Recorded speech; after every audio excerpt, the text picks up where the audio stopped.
Os restantes, que não foram levados para o exílio e se acham lá na província, estão em grande miséria e os muros de Jerusalém estão derrubados e as portas... Agora vamos comigo, capítulo 2, no verso 2, que diz assim: e o rei me disse: por que está triste o teu rosto, se não estás doente? Tem de ser tristeza de coração. Então temi sobremaneira e lhe respondi: viva rei para sempre. Como não estaria triste o rosto, se a cidade onde estão os sepulcros dos meus pais está assolada, tem as portas consumidas pelo fogo? Disse-me o rei: que me pedes agora? Então eu ao Deus do céu. Ainda no capítulo 3 e no versículo 12, o tema da festa. Capítulo 3 e no versículo 12 diz assim: ao lado dele reparou Salum, filho de Eloés, maioral da outra meia parte de Jerusalém, ele e suas filhas. Amém. Feche os seus olhinhos mais uma vez. Não senta ainda não. O irmão do teclado, se puder, por gentileza, nos acompanhar na mensagem, eu agradeço muito. Coloque a mãozinha no seu coração e vamos fazer mais uma oração ao Deus do céu nesta noite. Pai querido, Pai eterno, eu estou aqui, Senhor, diante da tua noiva amada e querida, que um dia vai estar contigo para todo sempre.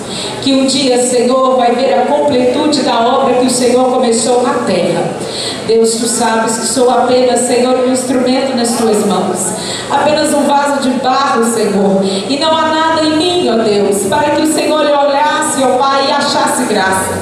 Mas a misericórdia do Senhor, que levou o teu filho à cruz do Calvário para verter o sangue, perdoar os meus pecados, lavar a minha alma e me trazer aqui neste culto para adorar a ti, ó Deus, e falar da tua palavra, é ela que nos faz respirar, é ela que nos faz reconstruir, é ela que nos faz alcançar graça, Senhor, para a glória do nome de Jesus. Pai, eu peço ao Senhor para que fale e não te cales, ó Pai, ao teu povo, porque o teu povo geme, chora e precisa urgentemente de uma palavra. Deus, estamos aqui para ouvir a voz do Senhor.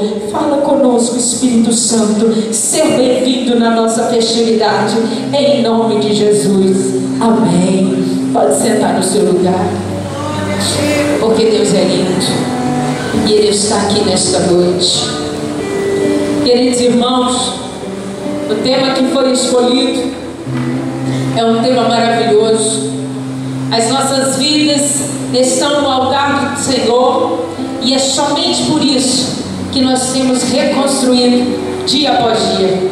Quando eu cheguei aqui, e lá fora tem um capacete, tem algumas coisas sobre construção, e eu olhei os tijolinhos, e a irmã Beth já falou sobre como nós estamos sendo reconstruídos a cada dia. E quando você vai estudar o livro histórico de Neemias, você vai perceber que não existe um livro mais atual, mais poderoso para nos ensinar que nessa terra e que nessa vida sempre há possibilidade de reconstruir o que foi quebrado.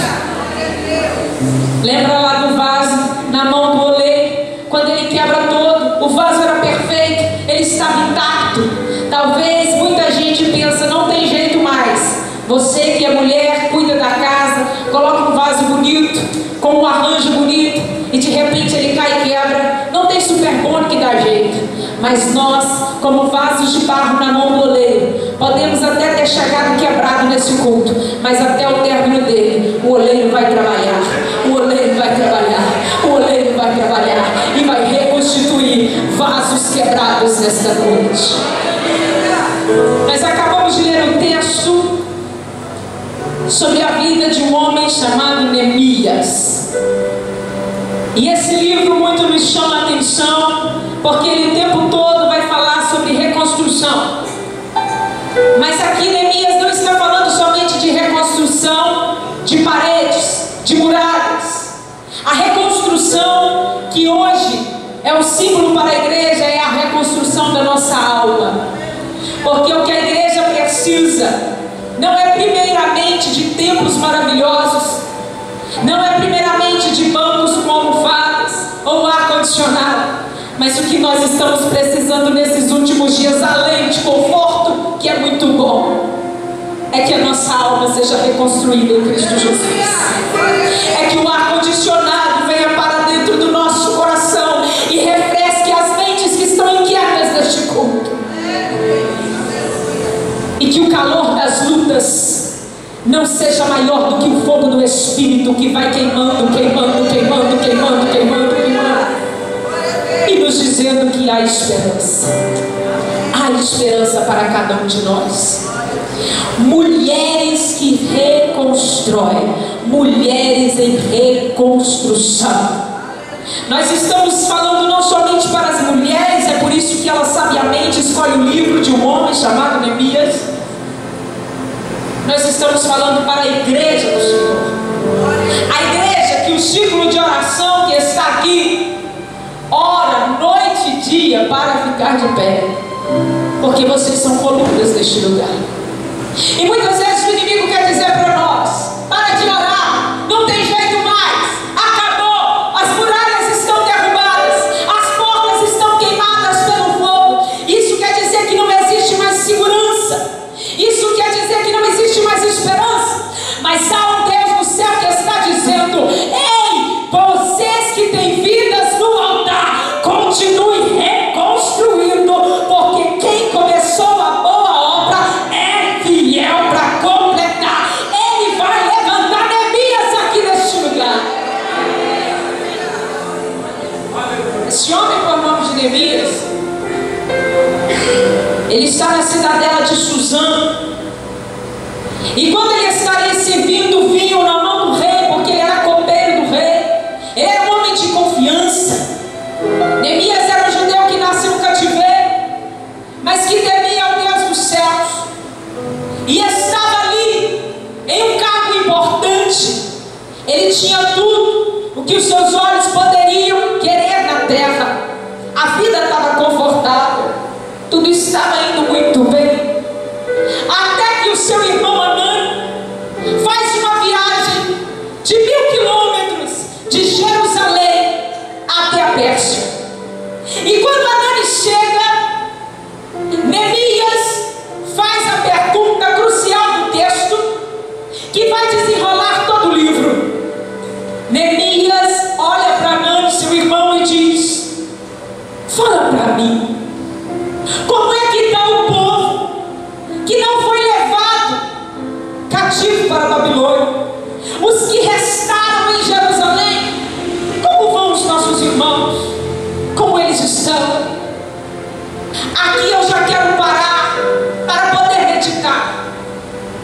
É muito lindo ver a posição de Neemias, um homem que já estava em uma alta posição diante do rei, um homem alegre, um homem que bebia o vinho porque era copeiro, antes do rei beber, porque se estivesse envenenado, quem morria era Neemias, o rei não.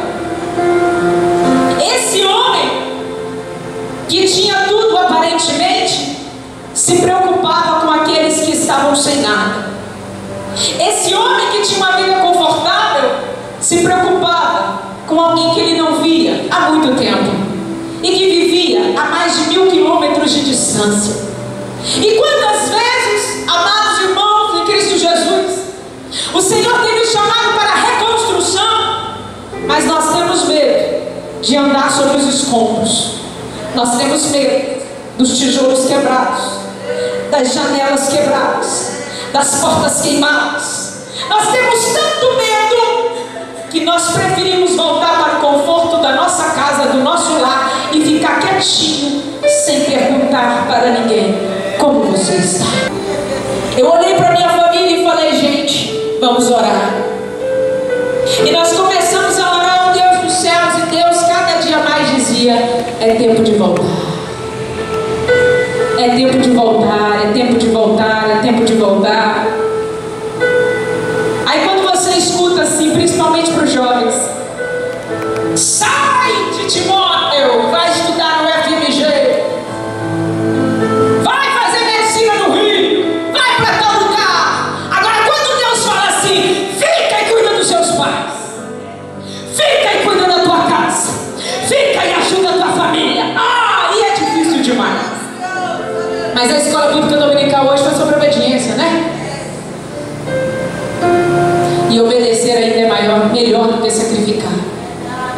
Então eu e minha casa olhamos um para o outro, oramos ao Senhor, e cada uma das minhas filhas, junto com meu marido, fez a malinha.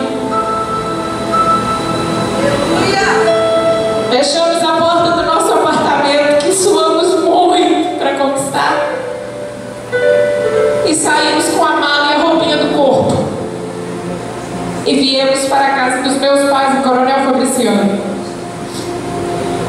para passar com a minha mãe um período de restauração das muralhas que a doença tentou derrubar.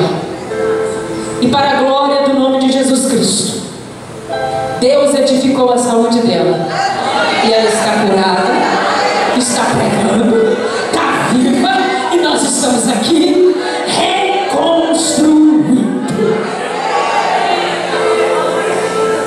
reconstruindo, porque vale a pena ouvir e tomar a decisão certa. Voltando ao texto, Neemias, ele ouve o que Anani diz, e assim que ele ouve que os irmãos em Jerusalém estavam em grande desprezo, a pior coisa dessa vida é ser desprezado. Que coisa ruim, que coisa triste, quando as pessoas não fazem caso algum de você. Quando alguém, ao te ver, faz questão de correr para não ter nem que te cumprimentar. Ah, como Jesus foi desprezado, cuspido, maltratado. O castigo que nos dava paz estava sobre ele, mas pelas suas pisaduras nós fomos sarados. Então você que se sentiu um dia desprezado, ou talvez está se sentindo aqui nesse culto, saiba que ele levou as suas dores e o seu desprezo, e nesta noite te abraça e te diz: eu me importo com você, eu me levanto a seu favor, eu estou neste pecado. O Senhor, ele dá disciplina ao povo, mas o povo não deixa de ser um povo de Deus porque foi disciplinado. Todas as vezes que eu e o meu esposo disciplinamos as nossas filhas, elas nunca deixaram de ser filhas, pelo contrário. A Bíblia vai dizer que o filho que não aceita a correção é bastardo, porque o pai disciplina o filho a quem ele quer bem. E o que Deus queria para Jerusalém é que Jerusalém se voltasse para o Senhor. E por isso veio a dor, porque não quiseram ouvir a voz do Espírito do Senhor através do profeta. Mas agora 70 anos já passaram, o juiz já passou, e eles estavam em grande desprezo, miséria, muros derrubados, portas queimadas. Isso quer dizer que não havia juízo ali dentro, porque os juízes se assentavam à porta da cidade. Os muros derrubados quer dizer que não tinha segurança dentro daquele lugar. Quantas vezes nós nos sentimos injustiçados nesta terra? E outro dia eu estava ouvindo um professor dizer, e ele falava assim: uma das lições que os jovens têm que aprender e que a vida nos ensina é que o mundo não é justo. É verdade. É por isso que Jesus disse que no mundo teríamos aflições, mas ele continua dizendo: tem bom ânimo, tem bom ânimo, porque há um Deus no céu que ele é justo, há um Deus no céu que vê todas as coisas, há um Deus no céu que disciplina, mas há um Deus no céu que abraça, há um Deus no céu que consola, há um Deus no céu que restaura, há um Deus no céu que reconstrói, que reedifica.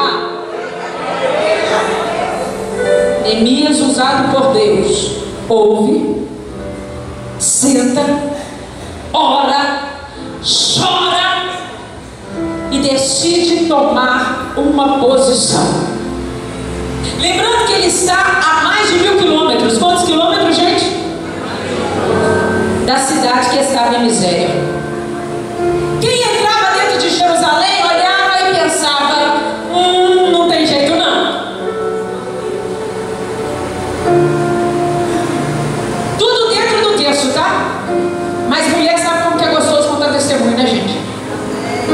Alguém olhou para minha avó, a minha tia, 20 anos no álcool, caída pelas ruas e pela calçada. Alguém olhou para minha avó e falou: para essa aí não tem jeito. Mas a minha avó era do ciclo de oração.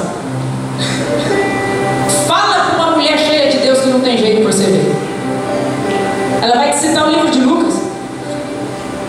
E para Deus não haverá impossível. E para Deus não haverá impossível em todas as suas promessas. Oh, você crê?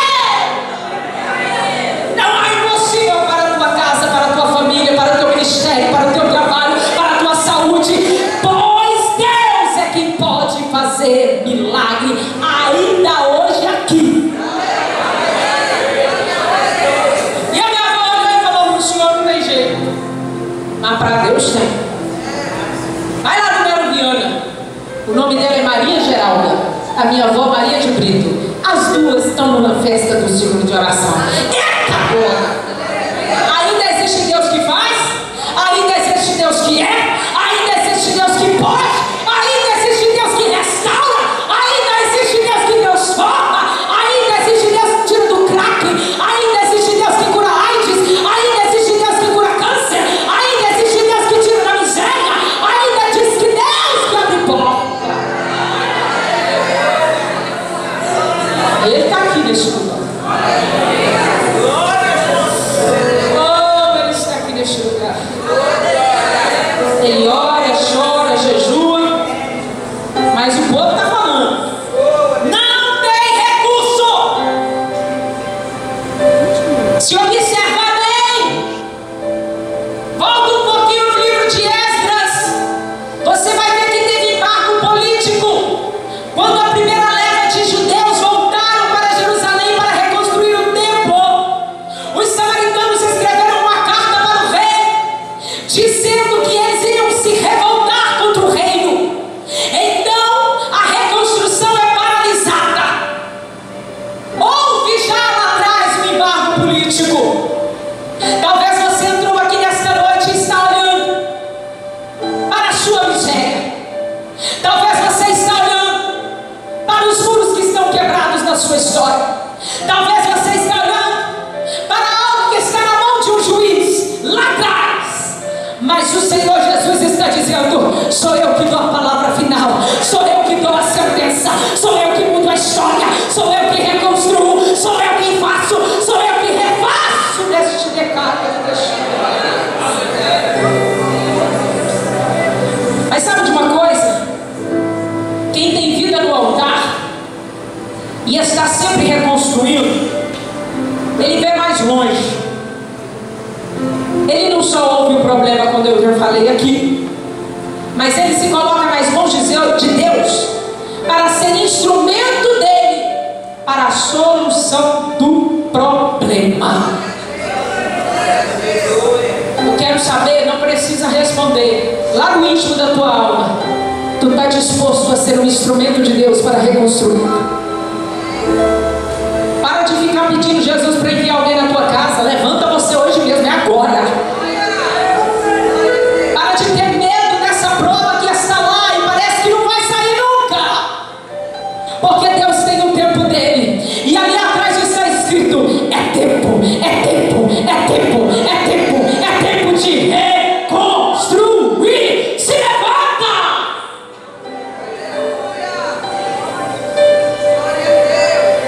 Deus já está dando o material necessário, mas o instrumento que Ele vai usar é a sua vida, é a sua casa, é a sua família. Mas quebrada assim mesmo. Eu fui uma árvore cortada, mas ao cheiro das águas vi Deus minha vida restaurar. Eu fui uma árvore cortada, mas ao cheiro das águas vi minha família Deus salvar. É nisso que você crê. É nisso que eu creio nessa noite. E depois de orar,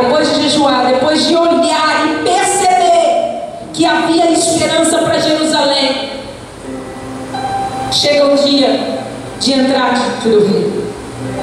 Nota, igreja, que ele se prepara antes. Ele ora, fala comigo, ele ora, ele jejua e ele chora.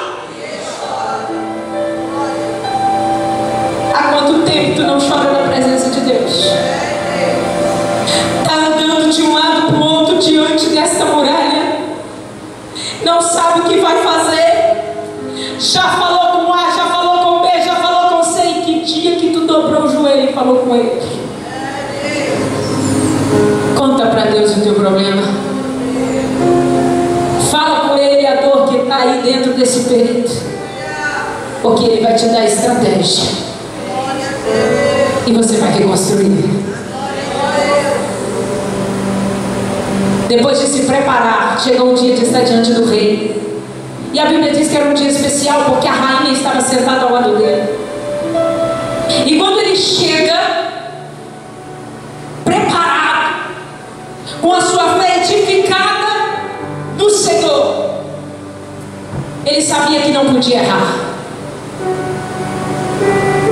É isso que o Senhor está falando. Eu já te dei muita oportunidade, e nessa noite eu estou te dando mais uma. Mas agora não dá mais para errar. Não dá mais para deixar para amanhã a reconstrução. Porque o material da fé Jesus já providenciou na tua remare de cada me deixou na tua alma. Ele já te deu a direção daquilo que você deve fazer.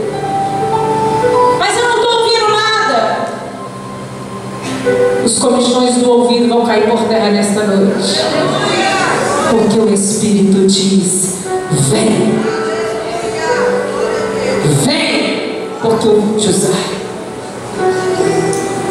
Ele chega diante do rei e o seu semblante era triste.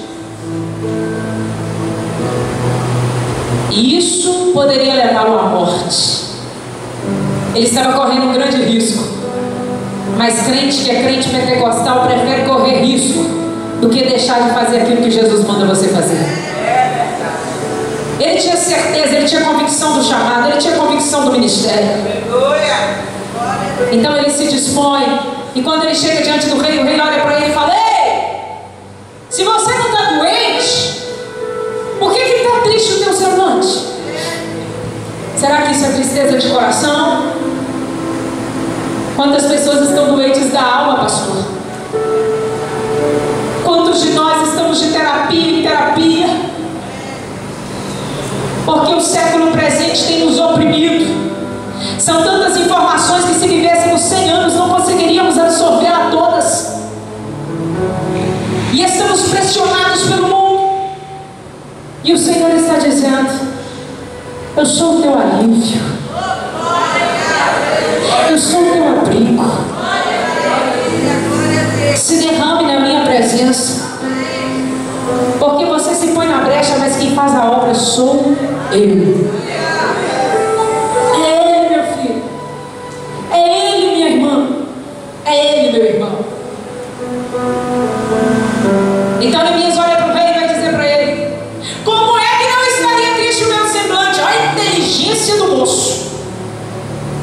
Lembra que eu falei que lá no livro de Esdras vai falar sobre o embargo político que teve na reconstrução, por causa de uma carta que o samaritano mandou, falando com o rei que o povo de Jerusalém era um povo rebelde e que o povo queria se rebelar?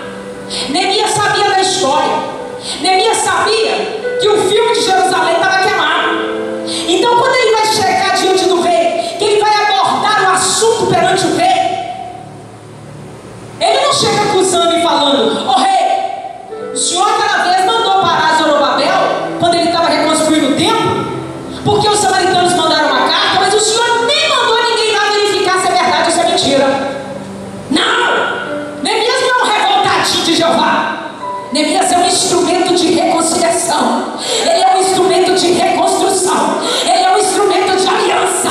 Ele chega se humilhando. Ele fala assim: ô rei, o meu rosto está triste. Sabe por quê? Porque na cidade, ele não cita nome, gente. na cidade onde estão os sepulcros dos meus pais, os muros estão derrubados, rei, e as portas estão queimadas. Irmãos, para os medos e para os persas, culturalmente, isso era a coisa mais importante de um legado. O túmulo inviolável dos seus ancestrais. Neemias, conhecedor da cultura, toca na ferida. Estratégia. Homem e mulher de Deus fala com Deus primeiro, mas tem palavras doces com o ser humano também. Sabe se comunicar, porque sabe que dependendo da palavra, se errar, perde a ovelha, perde o projeto, perde a hora da reconstrução. E Jesus vai te dar a palavra certa, na hora certa, entendimento certo, e tu serás um instrumento de vitória. Quando ele fala assim com o rei olha para ele, automaticamente já fala. E o que você pede? Aí sim, ele fala que o Senhor me deixe voltar a Judá. O rei já tinha aberto o coração, já tinha perguntado o que ele precisava. Agora, como é que ele ia embargar o projeto de Neemias? Tinha jeito mais não. O rei Jesus já te preparou para vir nesse culto. O rei dos reis já perguntou qual a tua petição. O exaltado Emanuel, o grande eu sou, sabe da tua necessidade e viu o teu clamor, e dos teus olhos tem enxugado toda lágrima, e nesta noite ele está dizendo: vai, porque vou te usar para reconstruir. E ele não somente pede para ir, ele é ousado, irmãos. Ele pede para ele cartas para os governadores por onde ele passaria. Ele pede ao rei que mande carta para Asaf, que cuidava das florestas do rei, para que desse madeira para reconstruir o templo, as casas que ele iria morar, junto com o pessoal que estaria junto dele. Primeiro, ele falou com o rei dos reis e senhor dos senhores. Em segundo lugar, ele fala com o rei da terra. E em terceiro lugar, ele toma atitude e ele age. O problema da nossa geração é que muitos de nós oramos e não tomamos atitude nenhuma. Deus fala, tá no tempo, tá na hora. Aí você continua cochilando no seu lugar e depois fala que Deus não falou com você. A maior profecia está aqui. Quando você chegar em casa, abra a Bíblia e Deus vai continuar falando com você. O problema é que nós estamos esperando tudo muito prontinho. A gente espera que alguém venha e ponha a mão na cabeça e diga: faz assim, assim, assim. Abra a Bíblia, ela é um manual de instrução para quem quer morar no céu e viver bem na terra. Deus está dizendo no Congresso: é tempo de reconstruir, é tempo de reconstruir. Então levanta!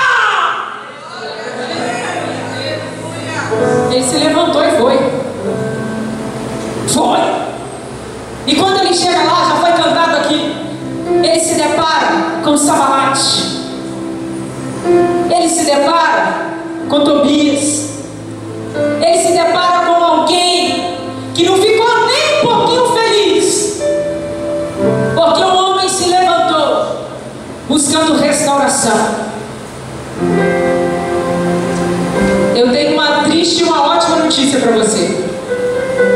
Triste, não sei se é tão triste assim, né? Mas tem gente que fica assustado quando você fala: eu oro, e parece que quanto mais eu oro, mais o inimigo se levanta. Ele se levanta, mas para cair, porque 1000 cairão ao teu lado e 10.000 à tua direita, mas tu não serás atingido. Contra Israel não vale encantamento. O que Deus abençoou, abençoado será.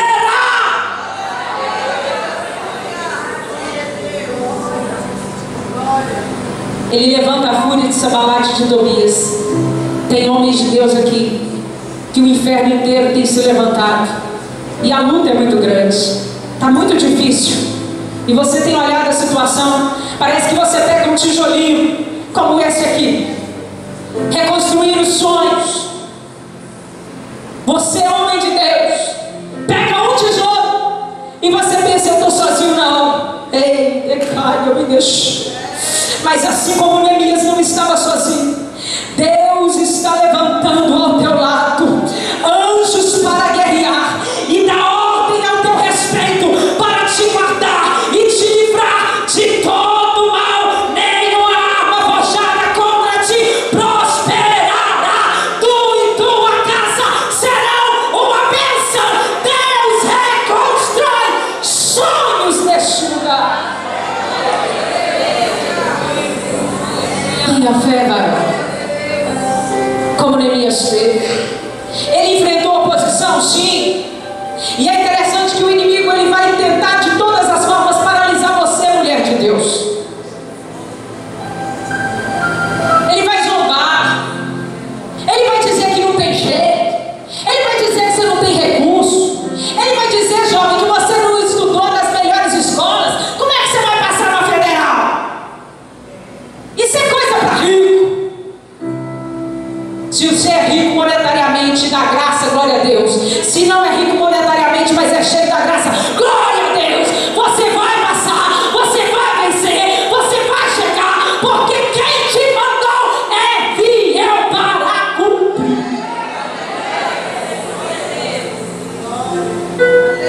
Primeiro eles querem se unir, mas os judeus não aceitam, porque quem se constitui amigo do mundo é inimigo de Deus. Eles querem fazer a obra em santificação. Santificai-vos, o Senhor falou através de Josué, porque amanhã fará o Senhor maravilha no meio do povo. E o povo atravessou o Jordão, e as muralhas de Jericó caíram por terra, porque o povo buscava se santificar. Você não precisa de um jeitinho brasileiro. Você não está precisando nem de A nem de B. Você está precisando do único que tem o poder de fazer um milagre dentro da tua casa. Ele está aqui. Neemias enfrenta tudo. E no capítulo 3, e eu já vou terminando, que é o tema da festa, ele começa a separar, ele começa a orientar e a dar as diretrizes de como seria feita a reconstrução. E ele separa as pessoas por famílias. Quem está do lado da sua família sabe como é maravilhoso poder cultuar junto, com seu esposo, com suas filhas, com seus filhos. Mas aqueles que ainda não os têm, eu tenho uma palavra para você: creia no Senhor Jesus e será salvo, tu e a tua casa. Eu creio diante da palavra que antes do arrebatamento, tu e a tua casa servirão ao Senhor. Porque Pedro vai nos dizer: Deus não retarda a sua promessa, ainda que muitos a tenham por tardia. Antes é longânimo, não querendo que nenhum de nós se perca, mas que todos venham ao arrependimento. Deus ainda vai reconstruir lá dentro. E quando ele começa a dar diretriz, ele nomeia os chefes de família para que reconstruam cada um os muros próximos às suas casas. Porque o inimigo primeiro diz que é amigo e tenta ajudá-los na reconstrução, mas homem e mulher de Deus discerne a tudo e de ninguém é discernido. Neemias sabia que tudo que Sanbalate, Tobias e Gesem queria era para a obra. Então ele fala: aqui vocês não têm parte não. Aí, não satisfeito, o inimigo continua tentando contra a tua família, o inimigo continua tentando no teu trabalho, o inimigo continua tentando na faculdade e no ministério. Aí ele fala: desce daí, para de orar, para de jejuar, para de perdoar, vem viver de qualquer maneira. Mas Neemias diz assim: eu não vou descer, Sanbalate, eu não vou descer, Tobias, porque estou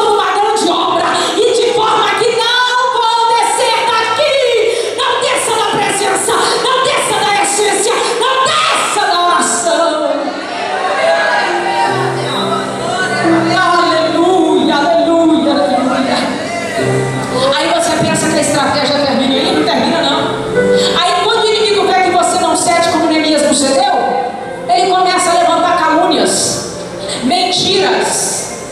Mas aí eu me lembro de um hino que fala assim: meu advogado é o meu Senhor, Ele me defende do acusador, minha causa entreguei em suas mãos. Pode o quê? Posso descansar. E a minha audiência Ele já marcou, garantiu de novo, eu serei o vencedor. Meu advogado mora lá no céu, verdadeiro, justo pra sempre. Aí seu amado começa a mandar cartas abertas, e ele diz assim: olha, se você não descer, eu vou mandar essa carta pro rei. Acontece que Neemias era amigo do rei dos reis e senhor dos senhores.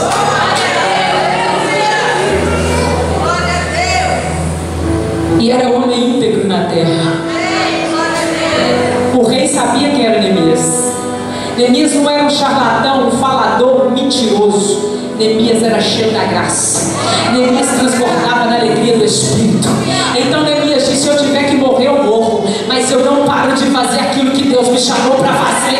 Eu não paro de fazer a obra do Senhor. Oh,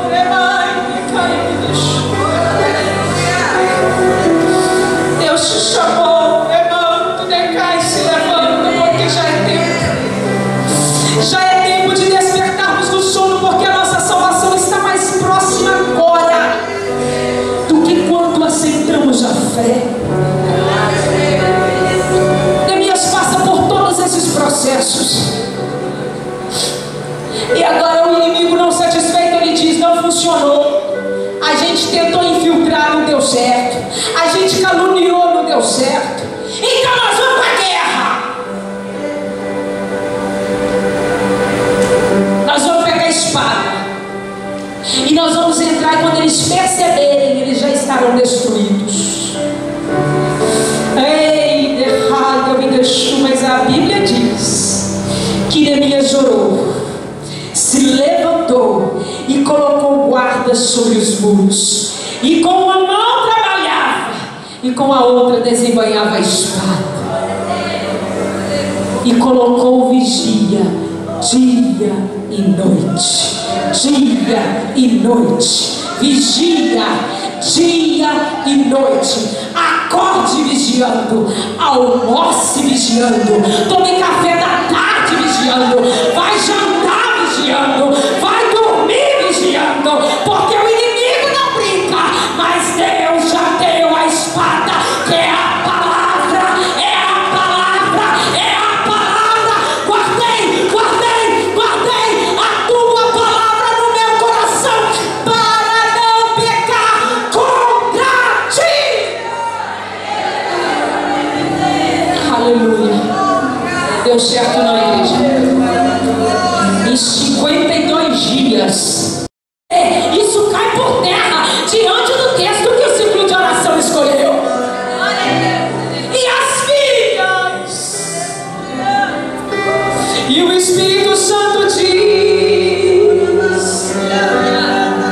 onde estão as filhas de Jerusalém?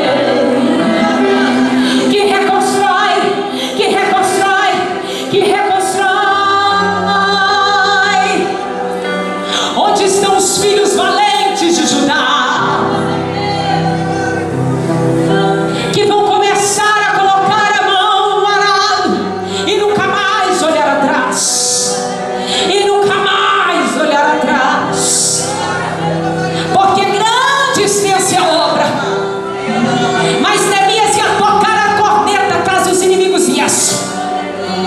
Grande extensa é a obra de Deus na terra, e a trombeta vai tocar, e o Filho do Homem descerá com grande poder sobre as nuvens, com poder e autoridade. Ele vai dizer: a obra está completa, vinde benditos de meu Pai. Ei, derrai, eu me deixo entrar em Jerusalém, entrai em Jerusalém, entrai em Jerusalém.